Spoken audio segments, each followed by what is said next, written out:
ఏ హైదరాబాద్ మధురానగర్లో ఉండే ఓ ఇంటి ఓనర్ కిరాయికున్నోళ్లకు ఆయన కండ్లతోని కనిపెట్టకుండా బాత్రూంలో సీక్రెట్ కెమెరాతోటి కనిపెట్టే పని పెట్టుకుండట. ఎంత బద్మాషోడో చూడుర్రి. గోడలకు చెవులు ఉంటాయి అంటారు కదా, కానీ ఇప్పుడు కరెంటు బుగ్గల హోల్డర్లకు కళ్ళు కూడా ఉంటున్నాయి. ఇక చూడరాదు, పట్నం జవహర్ నగర్ ఏరియాలుండే ఈ అశోక్ అనేట ఆయన ఇంట్లో కిరాయికున్నోళ్ళ బాత్రూంలో బయటపడ్డ సీక్రెట్ కెమెరా ఎట్లుందో.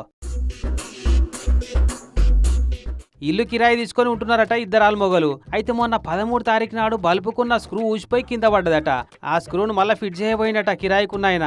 కానీ ఈ ఫిట్ చేయబోతే లోపటున్న కెమెరా ఊసొచ్చింది. ఇట్లా ఊసిని బల్బు హోల్డర్లకి కెమెరా ఏంద్రు, ఇదేదో పెద్ద భాగవతమే ఉన్నట్టుంది అని చెప్పి ఆయనతో ఇంటి ఓనర్ని పిలిచి బాత్రూంలో కెమెరా ఎందుకుంది, ఎవరు పెట్టించారు అని గట్టిగా అడిగితే, అరే ఇది ఇండ్లకెట్లొచ్చింది, నేను చూడలేదే, పొరపాటున వచ్చినట్టుంది అని ఏదేదో బొంకే ప్రయత్నం చేసినట. దెబ్బకే సల్ల చెమటలు గారినట ఆ కీచక అశోక కాకకు. ఇటీ ఇప్పుడే